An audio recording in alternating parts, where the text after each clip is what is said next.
பிருந்தாவனத்தில் ஸ்ரீ ராதாவுடன் ஸ்ரீ கிருஷ்ணர் பேசிக்கொண்டு இருக்கிறாங்க. அப்போ ராதாதேவி பல சுவாரஸ்யமான விஷயங்களை சொல்லிக்கிட்டே இருக்காங்க. ஆனால் கிருஷ்ணரை பார்க்கும் பொழுதோ தன்னுடைய கவனம் வேறு எங்கோ இருப்பது போல் இருந்தது. அதனால ராதாதேவி கோவமா கேக்குறாங்க, நான் பேசிக்கிட்டே இருக்கேன், நீங்க வேற ஏதோ ரசிச்சு கேட்டுட்டு இருக்கீங்க, ஆனா என்னுடைய இதை கேட்கல அப்படின்னு சொல்லிட்டு கத்துறாங்க. அதுக்கப்புறம் நீங்க என்ன கேட்டுட்டு இருக்கீங்க, உங்க சிந்தனை எங்க இருக்கு அப்படின்னு சொல்லிட்டு கேக்குறாங்க.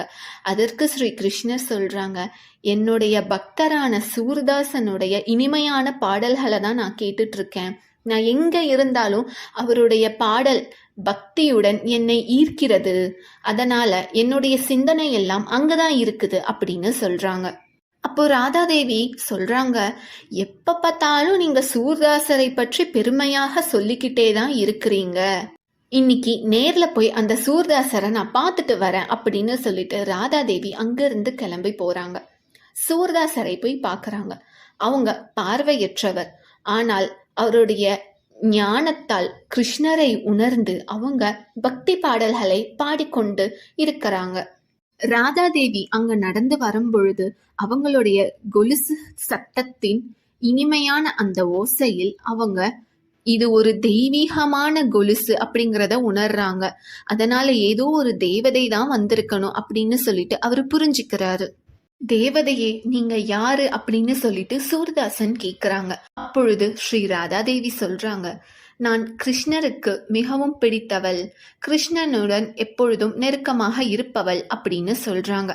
உடனே அப்பொழுதே சூர்தாசர் புரிஞ்சுக்கிறாரு, அது ராதாதேவி தான் அப்படின்னு சொல்லிட்டு. உடனே அவரு ராதாதேவியோட கால்களை வணங்குறாங்க. வணங்கிட்டு அவங்களுடைய கொலுச அப்படியே எடுத்துக்கிறாங்க. ராதாதேவி, என்ன என்னுடைய கொலுச நீ எடுத்துக்கிட்டேயே அப்படின்னு கேக்குறாங்க.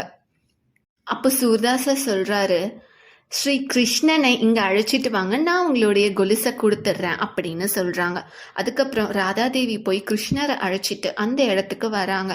அவங்க வரும்பொழுதே சூர்தாசன் புரிஞ்சுக்கிறாங்க, கிருஷ்ணனோட தான் வராங்க அப்படின்னு சொல்லிட்டு உடனே வணங்குறாரு. அதுக்கப்புறம் கிருஷ்ணர் சூர்தாசனுக்கு ஞான திருஷ்டி தந்து ஸ்ரீ கிருஷ்ணர் ராதாவோட தரிசனத்தையும் தருகிறார். மெய் மறந்து சூர்தாசனும் வணங்குறாங்க. அதுக்கப்புறம் ஸ்ரீ கிருஷ்ணர் கேட்குறாங்க, உனக்கு ஏதாவது வரம் வேண்டும்னா கேளு அப்படின்னு சொல்லிட்டு. அப்போ சூர்தாசன் மறுபடியும் என்னை குருடனாகவே மாற்றிடுங்க அப்படின்னு சொல்லிட்டு சொல்கிறாங்க. உடனே அவங்க 2 பேரும் ஆச்சரியமாக ஏன் அப்படின்னு கேட்குறாங்க. அதற்கு சூர்தாசன் சொல்கிறாங்க, உங்களுடைய புனிதமான இந்த ரூபத்தை பார்த்த இந்த கண்கள் வேற எந்த விஷயத்தையும் பார்க்க கூடாது. மறுபடியும் குருடனாக போனதுக்கு அப்புறம் இந்த உருவம் என்னுடைய மனசு ஆழமாக இருக்கும்.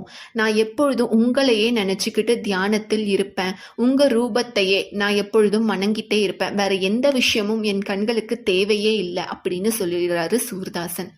இப்போ ராதாதேவிக்கு புரியுது, கிருஷ்ணர் ஏன் சூர்தாசன் மேல இவ்வளவு அன்பா இருக்கிறாங்க அப்படின்னு சொல்லிட்டு. சூர்தாசனுக்கும் அவங்க கேட்ட வரத்தை கிருஷ்ணர் வழங்கிடுறாரு.